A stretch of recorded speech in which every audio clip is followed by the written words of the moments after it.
Olá pessoas, aqui quem vos fala é Bruno de Andrade e sejam muito bem-vindos a mais um episódio do Lume Podcast, podcast do portal lumeliteratura.com.br. E hoje eu converso com uma escritora bastante prolífica, que tem escrito e publicado muitos livros nos últimos anos. Estou aqui com a colinha para não me perder nessa linha do tempo dela. Então hoje a gente tem muito assunto para conversar aqui com Sandra Godinho Gonçalves. Seja muito bem-vinda, Sandra. Eu que agradeço o convite, é uma alegria estar aqui com vocês, conversando aí sobre literatura, nada melhor, né?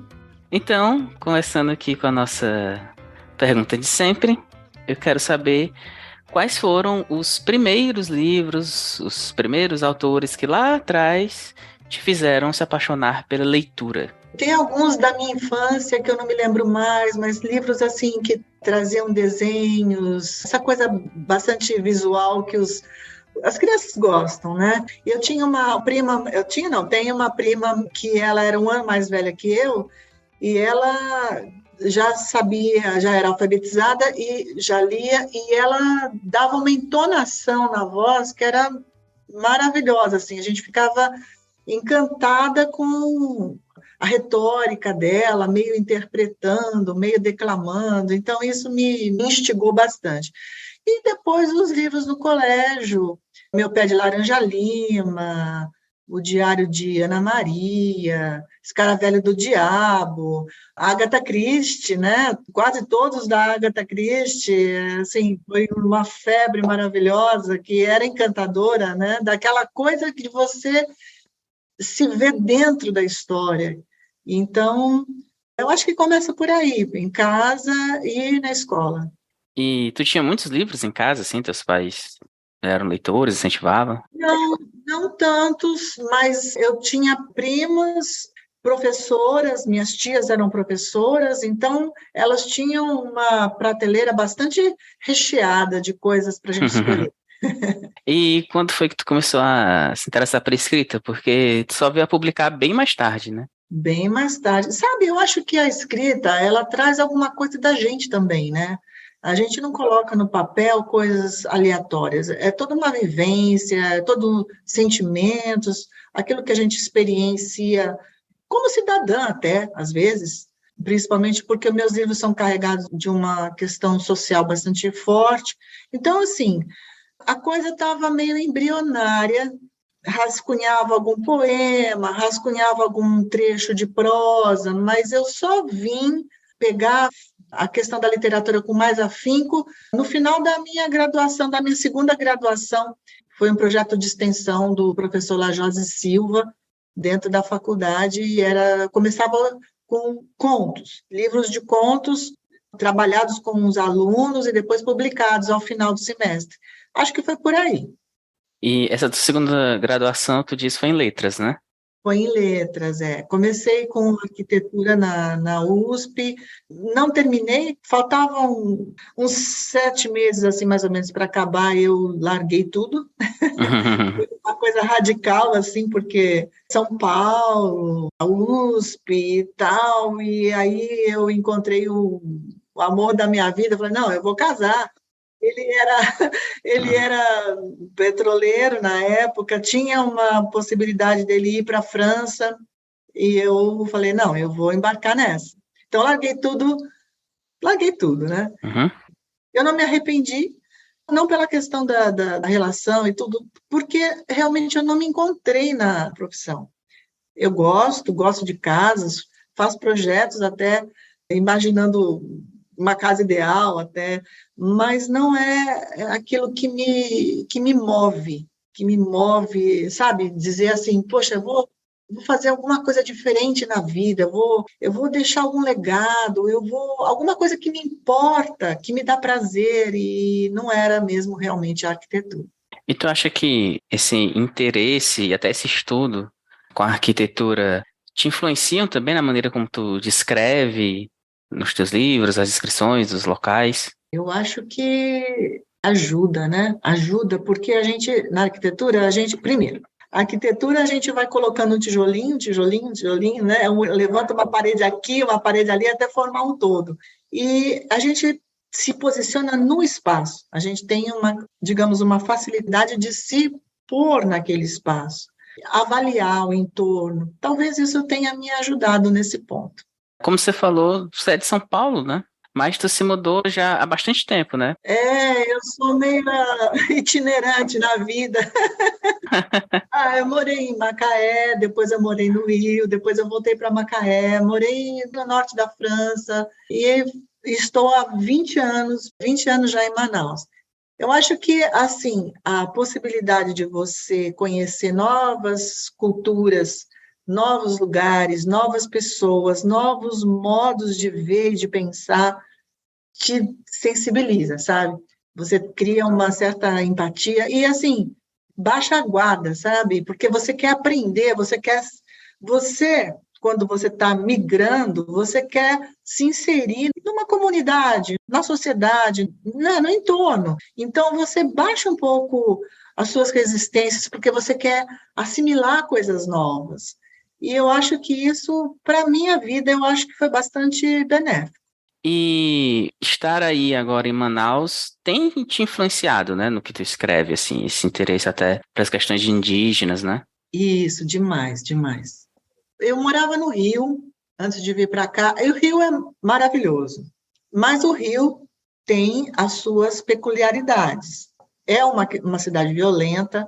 Eu estava muito estressada de morar no Rio, por questões que eu já tinha sofrido lá e tal, 10 assaltos, eu estava meio traumatizada. 10 assaltos, não é pra mim. 10 assaltos! No último eu coloquei era um pivete, né? Assaltando no farol. Eu estava tão transtornada que eu comecei a gritar dentro do carro e ele saiu correndo. Então, tipo, é isso, para você imaginar o nível de estresse. E surgiu a possibilidade do meu marido vir transferido para Manaus e nós aproveitamos e viemos. E, assim, é tão diferente, não tanto agora porque já fazem 20 anos, mas naquela época a cidade era menos violenta do que é hoje, menos trânsito. Então, assim, fui muito bem recepcionada pelas pessoas, as pessoas aqui são muito abertas porque elas querem... Porque é uma cidade meio isolada, aqui é uma cidade ilhada, né? Você só tem acesso pelos rios ou por avião. A estrada, acho que tem uma estrada estadual 319 que vai para Porto Velho, então você fica muito isolada realmente pela floresta. E para mim era tudo o que eu queria. Eu moro num lugar maravilhoso, cheio de verde, no meu ambiente, no meu elemento, com sossego, os filhos já estavam mais crescidos, então eu tive tempo de desenvolver coisas para a minha vida, coisas que eu queria fazer para mim, que me davam prazer. Foi meio que uma descoberta também, então eu acho que tudo favoreceu. E eu queria deixar alguma coisa em retribuição para a cidade, sabe? Porque a cidade foi importante para mim, muito. Eu fui muito feliz aqui, sou muito feliz aqui, e eu queria deixar alguma coisa minha, alguma palavra, alguma coisinha minha. E eu falei, poxa, já estava escrevendo mesmo? Então eu comecei a pensar no romance. E escrevi meu primeiro romance uma das personagens morria numa estrada. E eu comecei a pesquisar pela internet sobre essa estrada, a BR-174, que vai até Boa Vista. E eu me deparei com uma história fantástica da expedição do padre Giovanni Caleri, em 1968. Nossa, aquilo lá foi tão traumático, a violência foi realmente um massacre, e aquilo lá me tomou de uma tal forma que eu não parei de pensar naquilo. Terminei o meu primeiro romance. Eu não considero uma coisa muito grandiosa, né? O primeiro romance sempre é meio cobaia, mas eu comecei a me envolver muito nessa história e fui atrás de mais informações. Era difícil, porque consegui algumas pessoas que trabalharam na estrada naquela época, mas é muito difícil, porque já se passaram tantos anos. Consegui me encontrar com Egídio Chouade, um missionário que poxa, que dedicou quase que a vida dele toda para os índios, para os indígenas, e principalmente com o povo Aimiri-Aturuari. E ele me deu informações extras, me deu o plano, o primeiro plano da missão do padre, que ele foi obrigado a deixar de lado para entrar numa área de conflito, né? Então, assim, eu me envolvi demais com a história. Tanto é que o narrador que eu criei é meio que uma simbiose minha. Quando eu falo nele, eu começo a me emocionar. Muito impactante para mim essa história teve na minha vida. E eu queria resgatar, além de resgatar o evento histórico, criar uma história com um personagem crível, um personagem que dissesse a respeito não só ao evento passado, mas também às preocupações de hoje, as reflexões sobre os povos originários ainda hoje. Eu acho que a gente precisa fazer essa reflexão de tratar as minorias com mais carinho, porque, na verdade, eles são parte do povo. Então, era isso, foi bem por aí. Você disse que quer deixar algo em troca, né? Eu diria que você está deixando, né? Já venceu 2 vezes o prêmio da cidade de Manaus, né, de literatura, então certamente está deixando. E esse primeiro romance que tu fala é O Poder da Fé? O Poder da Fé. Então, esse romance foi publicado em 2016, então ainda vão fazer 7 anos, né? E de lá para cá você já publicou bastante coisa. Acho que são 10 livros publicados e 2 inéditos, né? Isso. No intervalo de 6 anos. A minha pergunta sobre isso ia ser só como, né? Como que isso é possível? Mas eu abro aqui espaço para pergunta dos apoiadores. E hoje eu recebi algumas perguntas legais de apoiadoras que são também contistas, do coletivo As Contistas, do qual você faz parte também. Ah, que legal. E a primeira pergunta que eu vou fazer é sobre isso, é um pouco mais sofisticada que a minha era só como, que é da Elisa Ribeiro, que ela te pergunta se você tem um planejamento, se você já tem várias sinopses, projetos na cabeça, e se acontece de um desses acabe atropelando o outro, assim, se você começa a escrever um e um outro venha e atropele. E a Elisa fez uma comparação que diz que você é quase que o nosso Stephen King brasileiro, assim, do tanto que escreve. Mas, enfim, a pergunta é, você tem um planejamento dos seus livros todos, assim, vários projetos, como tem sido isso? Eu gosto de me preparar, justamente para evitar aquele bloqueio, né? Aquele bloqueio da página em branco. Mesmo que eu, ao longo do processo, mude alguma coisa.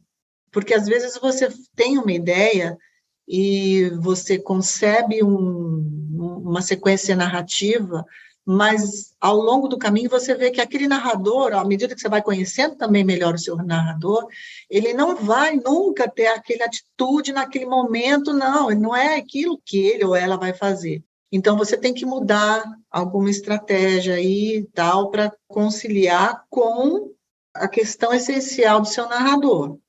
Normalmente eu tenho um plano, mas eu já escrevi um livro que foi só de sentimento, assim, à medida que as coisas foram aflorando, eu fui me deixando levar. Deu resultado? Deu resultado. Talvez até mais contundente do que um livro mais planejado. Mas, não sei, eu gosto de me cercar, primeiro, de uma pesquisa bastante sólida, depois uma sequência narrativa que eu tenha pelo menos alguns parâmetros que eu possa seguir e saiba para onde vai acabar o livro, sabe? Mesmo que eu mude alguma coisa no meio do caminho, como eu te falei. Mas eu fiz o ano passado uma oficina com o Assis Brasil.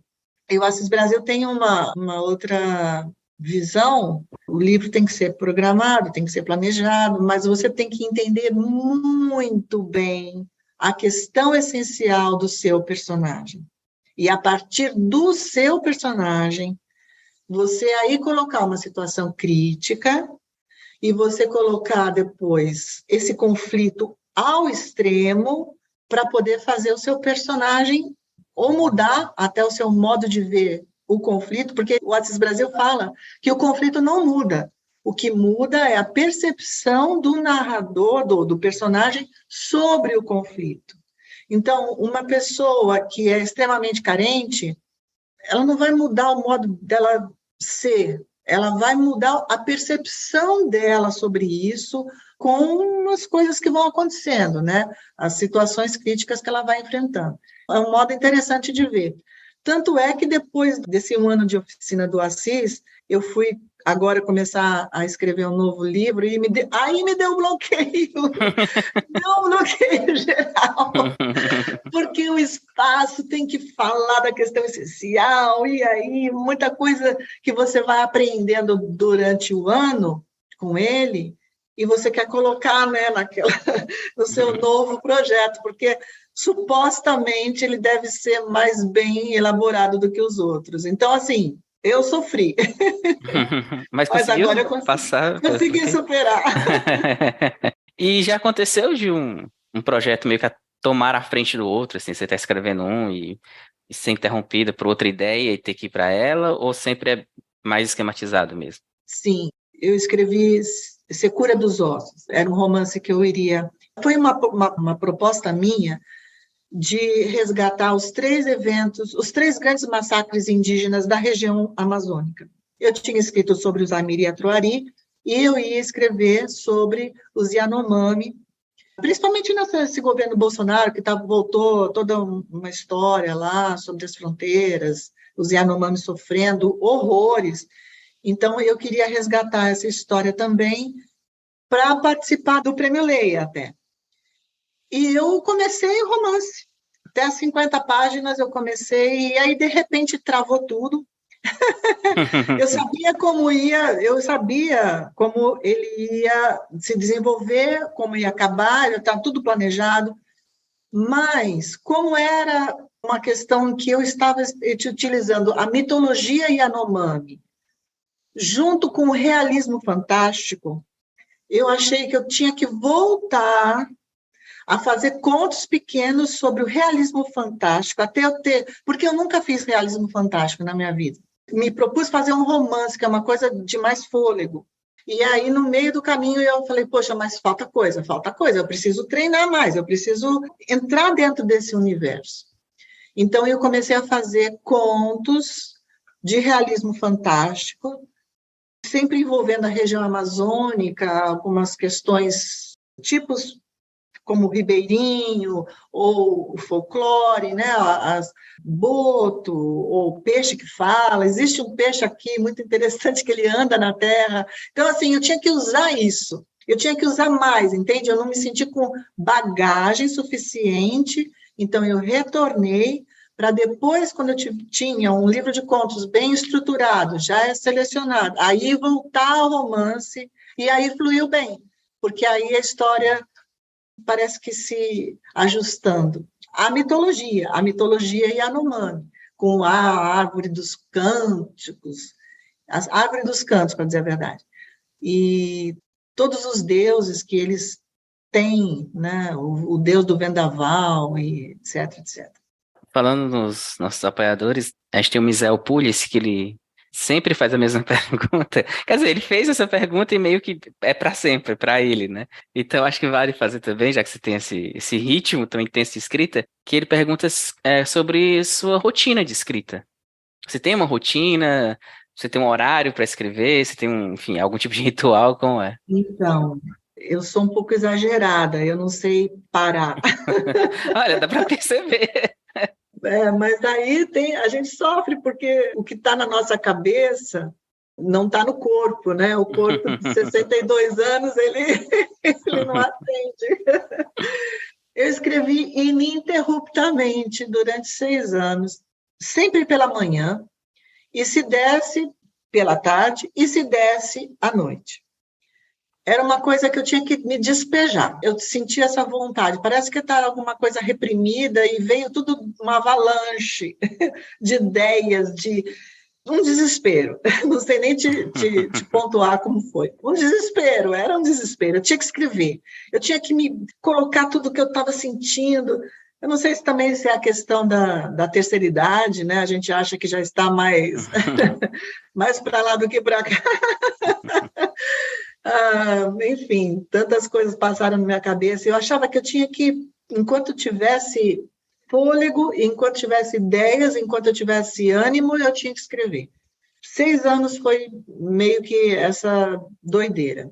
E aí o ano passado, o corpo deu sinal desde o começo do ano. Então, eu tive problemas com a articulação na mão, né? O meu nervo mediano inflamou, depois foi problema de coluna, depois foi problema...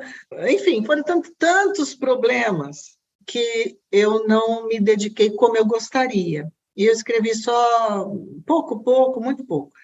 E agora eu estou retomando mais com calma, com vagar, pensando mais naquilo que eu vou escrever e não desesperadamente, né? Colocando em prática ou colocando em texto tudo que me foi ensinado pelo Assis Brasil, que foram muitas grandes lições, e mais ponderado, né? Mais ponderado para sair algo, talvez, quiçá, espero, melhor. A rotina de escrita da Sandra é não parar de escrever, né? Basicamente. Não parar de escrever. Aliás, só com curiosidade, você disse que um dos seus livros foi mais solto, assim, né? Sem muito planejamento. Qual deles foi? É um livro que eu tinha publicado não. Ele se chamava Segredos e Mentiras. E eu achei que ele não estava bem... Ele ficou guardado muito tempo, e eu retomei na aula do Assis Brasil, porque é muito voltado à personagem, aquilo que ela pensa. Ela é tão perversa, assim, nossa. A questão essencial dessa personagem é ser perversa. Eu já tinha isso meio que escrito uma parte do livro, e aí eu falei, agora eu vou me aprofundar nessa personagem na aula do Assis Brasil. Então, assim, eu usei muitos dos exercícios que ele passava para ir aprendendo mais sobre essa personagem. Ao mesmo tempo que ela me apavora, ela me instiga, me atrai, sabe? Porque é uma personagem totalmente fora da casinha, perversa mesmo. E eu nunca tinha feito um personagem assim. Eu não gosto de me repetir nos livros, apesar da temática da indígena ser recorrente, por uma questão até de tema que eu quero deixar aqui para a cidade, mas eu não gosto de me repetir, nem no estilo, nem na temática. Então, essa personagem perversa era uma coisa que me instigava a fazer, e eu queria saber como levar o leitor a se importar com uma pessoa tão desprezível, né? Uhum. E aí eu estou julgando a minha própria personagem, mas a gente não deve fazer isso. Mas, mas ela é muito fora da casinha, e eu queria saber se eu teria coragem, teria a possibilidade de fazer o leitor se encantar por uma personagem assim. E acho que na Netflix saiu um personagem também do serial killer, né? Do Dahmer, né? E Dahmer, e a gente está vendo que as pessoas gostam desse tipo de temática, né? De psicopata e tal, e, bom, quem sabe, né? Tem um fascínio, né? É um fascínio, mas está ainda inédito. Ou seja, não bastasse os 10 publicados, a Sandra ainda tem mais inéditos, mais até dos que eu sabia aqui, que eu tinha contado. Dessa primeira safra.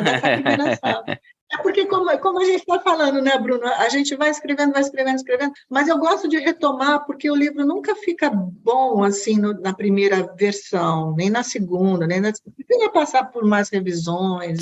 Sim. Entra naquela coisa que a gente nunca termina um livro, a gente desiste dele, né? Em algum ponto você, ok, é o melhor que eu consigo, né? Desisto aqui, mas terminar mesmo... Isso. Você falou sobre pesquisa, e isso é algo que é muito notório na tua literatura. E uma das perguntas que eu recebi aqui, da Fernanda Calef Barbeta, que inclusive é vencedora, né, de um prêmio agora também, do Prêmio CEP, com um livro excelente que vai sair esse ano. Depois ela também vai vir aqui para falar sobre esse livro. E ela te perguntou justamente sobre a pesquisa. Ela te pergunta se é algo que, assim, obviamente é necessário da tua literatura, algo que você precisa, mas ela quer saber se é também um prazer ou se é algo que você faz porque tem que fazer, né? Que não tem como não fazer.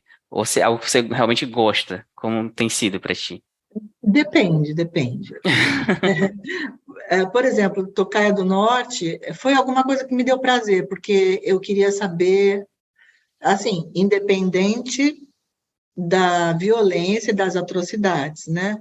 Mas eu queria saber muito dessa história desse padre. Esse padre me encantou esse padre. O padre Caleri, a história de vida dele, de se largar tudo que ele tinha, enfim, me encantou. Então eu queria saber mais dele, como ele pensava, como ele agia, como ele era. E era uma pessoa muito italiano, fala com a mão, fala, né, exagerado e tal. Então, assim, eu fui me encantando por esse padre. Encantando no bom sentido, não, lógico.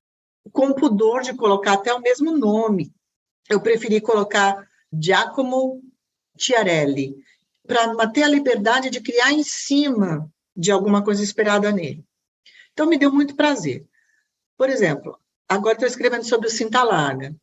A temática é a mesma, mas já não estou gostando muito de fazer pesquisa, não.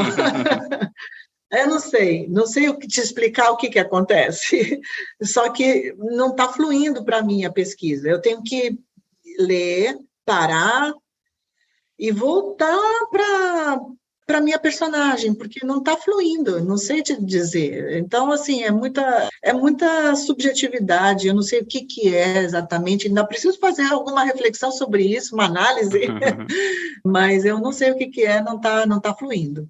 Você falou do Tocaia do Norte. O Tocaia do Norte ele foi finalista do Prêmio São Paulo, né? E além disso, você já foi finalista 2 vezes do Leia, já venceu o Cidade de Manaus, como a gente falou, né? Inclusive, acabou de ser finalista do Leia, né? Com o Sikoronzowski, que daqui a pouco a gente vai falar mais dele. É. Como que esses prêmios e indicações, assim, como você os recebe? Qual o peso que você acha que eles têm, assim? Se ajudam na divulgação, se serve como uma validação também para ti, enfim, como tem sido essa jornada também de indicações e prêmios? Olha, eu não posso me furtar a dizer que é uma chancela de qualidade da obra, mas isso não deve pautar a vida de um escritor, nem para a gente se superestimar e nem também para a gente achar que tá no nível bom de escrita, seu texto está maduro, nada disso. Eu acho que o ofício de escrever é algo que a gente vai elaborando a cada livro, a cada obra, e ele não para nunca. Porque se ele parar, significa que você estacionou e não consegue sair daquilo. E eu acho que a gente tem que estar sempre se redescobrindo como escritor, de algum jeito, de algum modo. Porque a hora que você começa, vamos dizer que um livro dê certo. É como uma massa de bolo que deu certo, e você faz só aquilo lá, faz só aquilo lá, faz só aquilo. Uma hora vai enjoar. Tanto para você quanto seu leitor. Você tem que mostrar alguma coisa nova, tanto para você ter prazer de escrever, quanto seu leitor de te ler. Porque eu acredito assim, a gente não pode se acomodar nisso, sabe?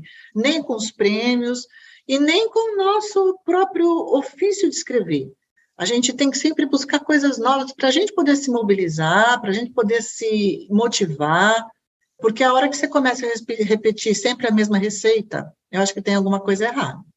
Uma última pergunta dos apoiadores, que vem da Gisele Fiorini Bom, que é uma super entusiasta do Tocaia do Norte, inclusive. Ela, é uma fofa, todas são. sim, ela, na época do Tocaia, ela estava sempre falando do livro e torcendo muito por ele.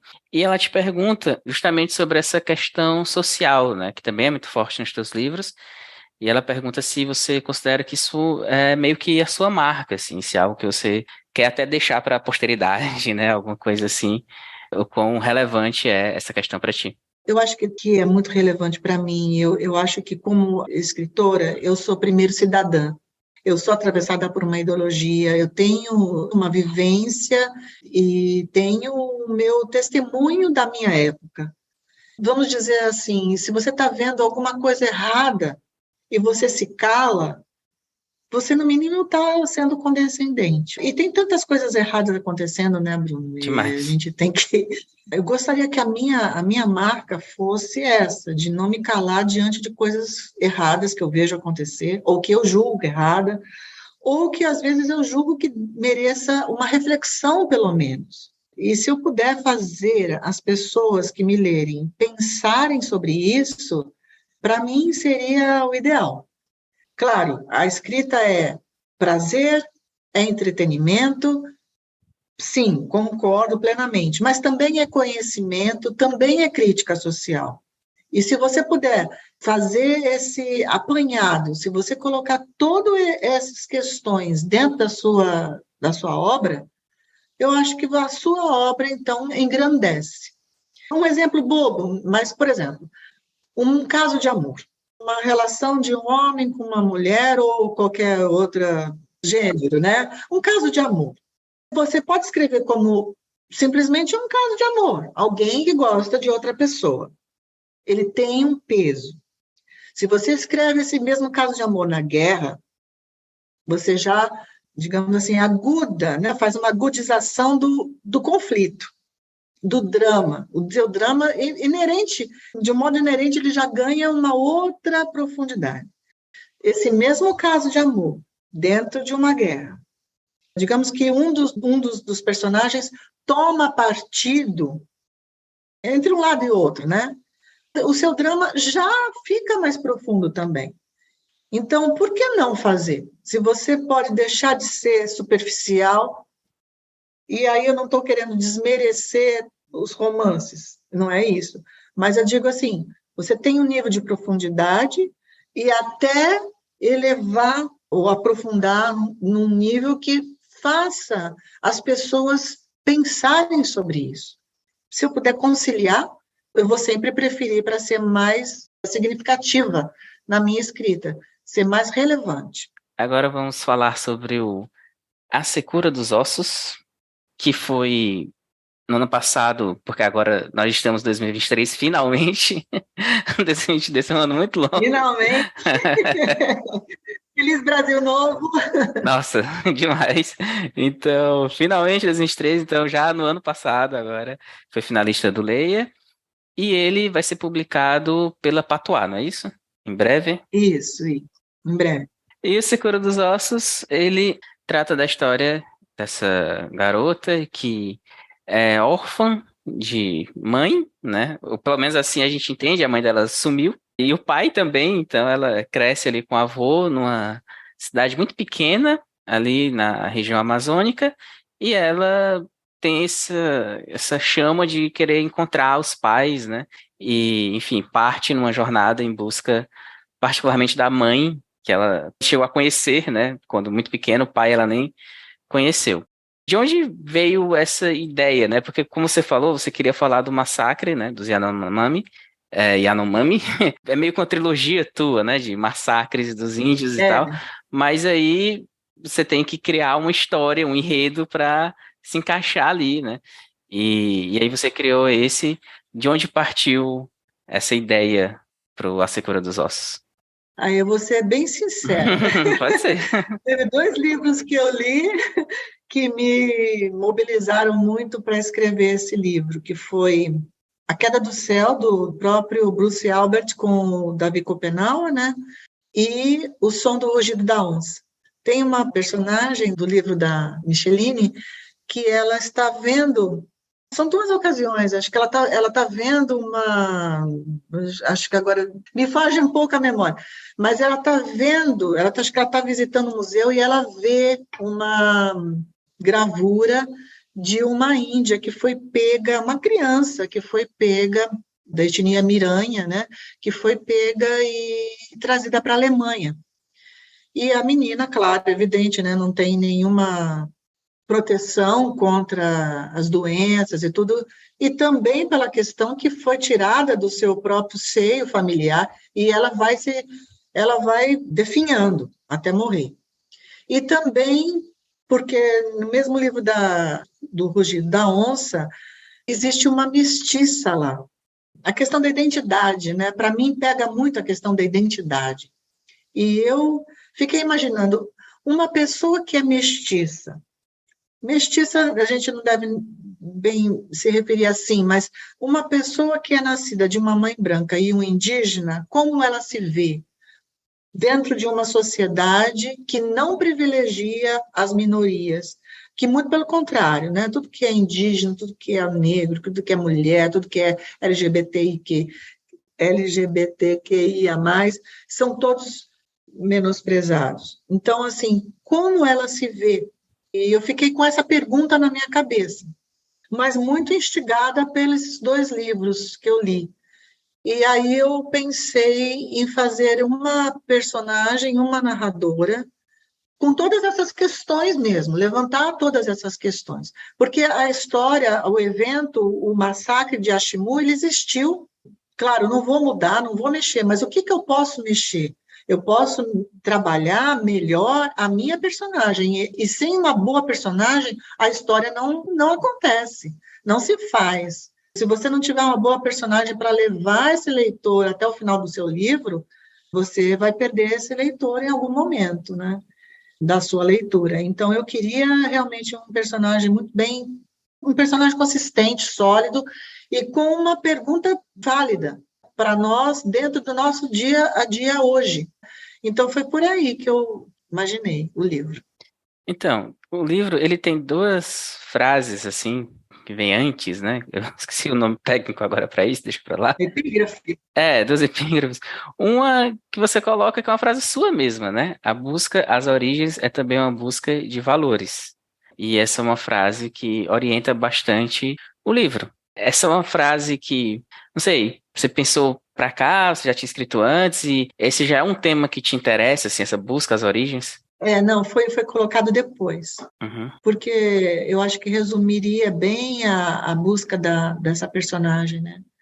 Que, na verdade, é isso, ela tem que escolher entre a ancestralidade branca e a ancestralidade indígena, e ela opta pela indígena. Mesmo porque os brancos, né, que ela conhece, num vilarejo todo esquisito, todo estranho, a minha Macondo, os velhos, as pessoas, quando vão ficando mais de idade, elas vão perdendo a visão. É como se dissesse que a sabedoria que eles vão angariando ao longo da vida, muitas vezes nos embota de enxergar aquilo que a gente tem que enxergar.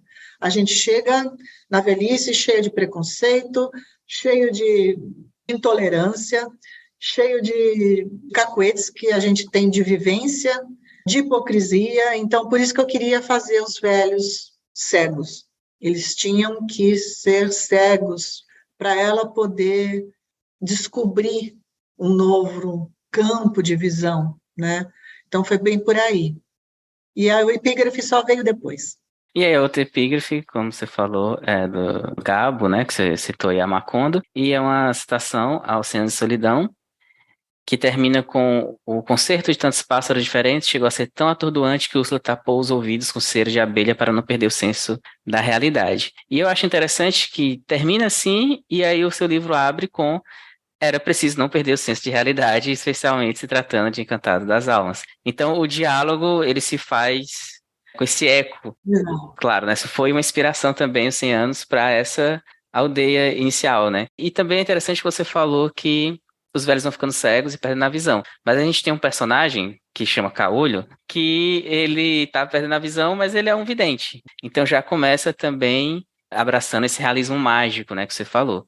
Eu queria que você falasse um pouco da criação dessa primeira cidade, né? Porque ela tá no começo do livro, depois a personagem sai de lá, migra, né? E a gente vai acompanhar outra história em outro lugar, e aí vai entrar a questão do massacre.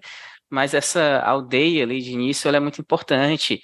E eu perguntei da coisa da arquitetura, e ela tem uma arquitetura muito particular, né? Que ela fala que vista de cima parece um olho e tal, né? Queria que tu falasse um pouco da construção dessa primeira cidade do livro, que é bem interessante. O Chapono, a aldeia dos Yanomami, ela é muito imensa, e vista de cima, ela parece um olho. Ela parece um olho dentro da mata, dentro da floresta. E eu pensei, e nesse diálogo da mitologia Yanomami, como eu tinha dito antes, para trazer para o nosso realismo fantástico que eu iria criar. Então, Encantado das Almas tinha que ser também um tipo um olho. o primeiro homem como totem, né, foi colocado, plantado em pé. E existe uma cidade em Pacaraima, aqui no norte, né, bem na fronteira, e a terra é de argila. Não tem cemitério lá, porque não decompõe os corpos. Nossa. Então, eu achei que eu poderia misturar todos esses elementos. O primeiro homem é plantado em pé, porque eu vejo assim, o ser humano, eu acho que ele precisa acordar, ele precisa olhar as coisas que estão à sua volta, mas com outros olhos. É isso mais ou menos que eu penso. Então, o primeiro homem é plantado em pé para ele poder ressuscitar, né, Encantado das Almas. E a cidade se expande em círculos concêntricos, um de casas, de gente que vive, viventes, e o próximo, de pessoas que morreram, que faleceram. São viventes, mas para mim eles são subviventes, né? Como dizia o Mia Couto, porque ele chega a viver plenamente. Porque quem vive com a intolerância, quem vive com tantas... se submetendo, às vezes, a umas convenções sociais que já são... que você sabe que são hipócritas e tal, não pode estar vivendo plenamente, eu acho. Foi por aí, assim. Então, tem o fogo fato dos corpos que não foram decompostos, então eles têm aquelas luzes à noite, e foi por aí, assim, a minha criação. O caolho é um excepcional elemento dentro desse vilarejo de Encantado das Almas. Ele perdeu uma visão, ele perdeu um olho, a visão de um olho, mas ele, em compensação, o que restou, vê por dois, né? Vê a clarividência, vê aquilo que vai acontecer. É um personagem especial dentro desse vilarejo. Ela tem um olfato muito apurado, e aí a gente remete àquele filme O Perfume, né? A livro do Cecil King, e é pelo olfato que ela vai procurando a mãe, né? Aquela questão do cheiro de orquídeas e tal, e ela descobre, até descobrir, eu não vou falar, não vou dar spoiler, mas...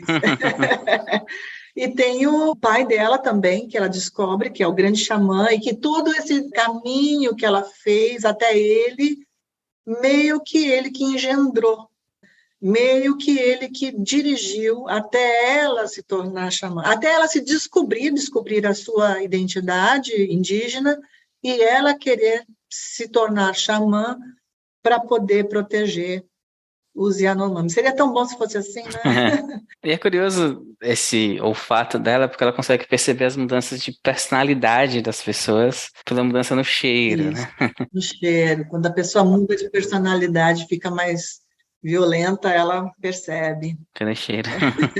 Então, ela parte nessa busca, e aí eu diria assim, que o livro ele já começa nesse registro do realismo mágico, né, realismo fantástico, mas à medida que ele vai progredindo, ele vai ficando mais mágico e menos realista, né? Ele vai, até pela cultura que ele abraça dos indígenas, né? Dos deuses, dos rituais. Imagino que isso também faça parte da tua pesquisa, né, sobre os Yanomamis, e esse fascínio que a gente acaba tendo, né, por esses rituais. Foi algo pensado desde o início, assim, vou deixar um livro mais e mais mágico, assim? Foi algo natural? Como que foi esse processo? A pesquisa, para dizer a verdade, me direcionou bastante. O livro do Schopenhauer, eu me encantei com... Tem algumas citações que o Bruce Albert tira do Davi Schopenhauer e é magia pura. É tão lindo que ele fala e aquilo lá foi me tomando de um jeito. E, assim, ele é o xamã. O Davi Schopenhauer é o xamã dos Yanomami. Da tribo dele tem várias, né? Ele é o xamã da aldeia dele. Eles realmente aspiram o pó de Yacuama e eles se transportam. Tanto é que eles conhecem o mundo pelo pó de Yacuama. Eles têm que estar meio... Aí eu não sei te dizer, porque eu nunca passei por essa experiência, mas me parece que é meio alucinógeno. Não sei bem como é o processo, porque eu nunca experimentei, não posso te dizer. Mas, assim, ele deixa o seu corpo leve para os chapiris que são os espíritos de quem já morreu, de tudo que foi vivo, né? De tudo que um dia foi vivo, e esses espíritos chegam até você e te transportam para conhecer as coisas do mundo inteiro. Eles não conhecem pela palavra. O conhecimento que eles têm de mundo não é pela palavra, é pelo chapiri. Uhum. Entendeu? Então, assim, é toda uma simbologia, é tudo muito diferente. Então, eu só me deixei levar, eu só me deixei entranhar que esse mundo dos Yanomami me tomasse. E deixei correr solta a imaginação. E a Tainá, a gente ainda não falou o nome da protagonista, é Tainá. Quando ela entra, digamos assim, nesse mundo dos espíritos, né? Você usa um recurso estético que é de deixar a página preta, né? Com a fonte branca, né? Inverte as coisas. Que é um recurso que você já tinha utilizado também no livro anterior, né? O Estranho Entre Nós. E também no Estranho Entre Nós tem um outro, né? De uma personagem que fala gritando, e aí você deixa tudo em caixa alta, né? Então, assim, isso é algo que tem aparecido mais na tua literatura, assim, essa brincadeira com a estética no papel, né? De onde vem isso, e como você tem se interessado por isso, enfim, como tem invadido a literatura? Isso eu tenho que confidenciar aqui, muito em off. A Paula Mijanini me fez pensar sobre essa questão, sobre a questão da estética também, que tudo que está no livro, ele é propício à leitura. Bom, tem a semiótica, né? A gente tem a semiótica, mas assim, eu queria usar tudo que eu podia. A fonte, o fundo.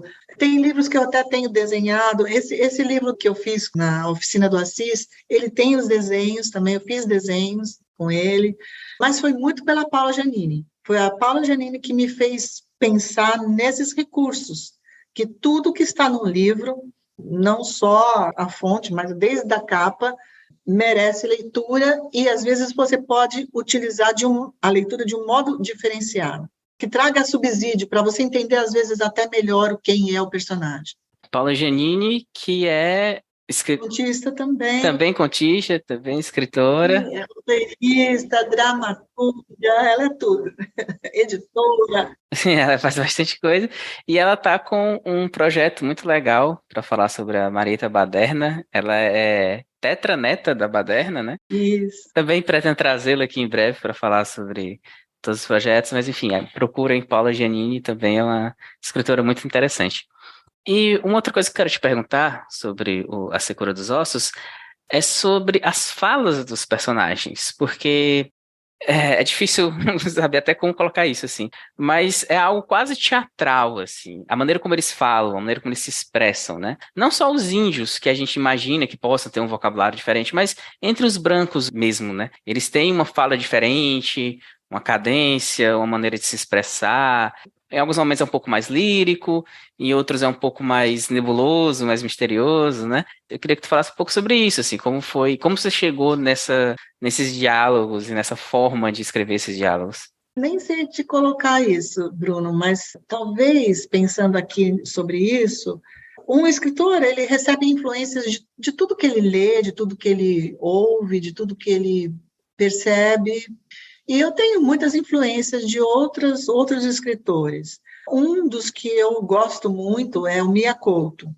E ele tem um jeito muito peculiar de falar que me encanta muito. Por exemplo, o doutor, né, perguntando o que te dói? Ah, dói a vida. Tipo isso, sabe? Você pensa... A Aline Bay também faz muito isso. Então, eu acho que eu queria, nesse livro, A Secura dos Ossos, eu queria colocar um pouquinho desse modo meio diferenciado, digamos assim, de colocar as palavras. Bom, Sandra, eu quero te perguntar sobre os teus próximos projetos. Imagina que sejam muitos. Nem tantos. Mas além enfim, do lançamento da Secura dos Ossos, né, que virá em breve, quais são os teus próximos projetos, no que você tem trabalhado, no que você tem pensado, enfim. Você tem mais outros 10 livros engatilhados, como é? Já tinha alguns, né? Como eu estou te dizendo, eu gosto de voltar a fazer novas revisões. Às vezes você tem a possibilidade, e nisso as contistas são fantásticas, porque a gente se ajuda, né? Uma lê da outra e dá a ideia, e, enfim, a gente está sempre com novos olhares sobre o texto e sempre engrandece. As contribuições sempre engrandecem o texto da gente. Eu gosto que passe por bastante leituras, bastante olhares assim, dos colegas que queiram, que possam nos dar uma contribuição. Então, eu tenho alguns que eu já estou retrabalhando, mas eu estou tentando esse ano, com muita calma, com muita parcimônia, à medida que o corpo permite, fazer esse livro que eu estou começando a escrever sobre o Cinta Larga. É um livro que vai se chamar Paralelo de Sangue. Os meus livros são meio assim, como é que eu posso dizer? Meio violentos. Meio sangrentos. Meio sangrentos. Mas eu estou fazendo esse livro com muita parcimônia. Ele não está saindo assim muito fácil, ele não está saindo muito rápido, está indo mais no meu ritmo agora, de tanto mental quanto físico. Sim. Mas eu acho que vai sair uma coisa boa. E quando sair, por favor, volte aqui também para a gente falar dele, para falar do lançamento. Vai ser divertido. Oh, com certeza, com certeza. Gosto muito, muito, muito de poder falar de literatura. O convite seu é maravilhoso, porque eu estava até falando, a Gisele, a gente estava comentando, né, eu e a Gisele, eu falei, nossa, eu sou tão tímida. Aí a Gisele falou, não, o Bruno vai te fazer falar. Então, assim, estou muito grata por a gente estar podendo falar sobre literatura. Eu que te agradeço e timidez não é problema, até porque eu sou muito tímido também e eu tô aqui, então a gente vai funcionar. E as contistas, eu falei das contistas também no episódio com a Elisa Ribeiro, né? Mas vale sempre reforçar, é um coletivo de mulheres, de escritoras, que não são só contistas, também são romancistas, como a Sandra, poetas, como a própria Elisa, enfim, tem muita coisa legal lá, então recomendo que as pessoas visitem ascontistas.wordpress.com, que vocês vão encontrar muita coisa bacana. Sandra, muito obrigado pela tua presença, por ter vindo aqui. Te desejo toda sorte com a Secura dos Ossos e com teus próximos muitos livros que eu sei que virão. E foi um prazer conversar contigo. Eu que agradeço. Eu falo uma coisa para as contistas, que é assim, juntos somos mais. Principalmente agora, depois dessa pandemia, a gente viu quantas lives foram feitas, parece que não foi o impeditivo da gente se comunicar, da gente fazer live, da gente falar sobre literatura, apesar de todo um desmonte, né, no Ministério da Cultura. Então, juntos, Bruno, somos mais. E muito obrigada pela oportunidade de estar falando aqui sobre literatura, sobre as nossas obras, sobre as contistas. Eu só tenho que agradecer. Imagina. E eu concordo, assim, juntos somos mais fortes. Cada vez eu tenho me convencido mais que a literatura é uma experiência coletiva, apesar do livro ser algo teoricamente super individual, aquela coisa do autor sozinho ali em casa, mas é muito coletivo. Quanto mais a gente se unir, melhor. E fica aqui um recado para os ouvintes também, que quem quiser apoiar o Lume para que o projeto siga existindo, o podcast, tudo mais que a gente está fazendo no site, esse ano vai vir muita coisa no site, pode apoiar através da plataforma do Apoia-se, apoia.se/Lume Literatura. Com qualquer valor você se torna um apoiador, pode fazer perguntas aqui para os nossos escritores, convidados, enfim, participar do nosso grupo no WhatsApp e muitas outras coisas mais. E é isso. Obrigado, Sandra, e até a próxima.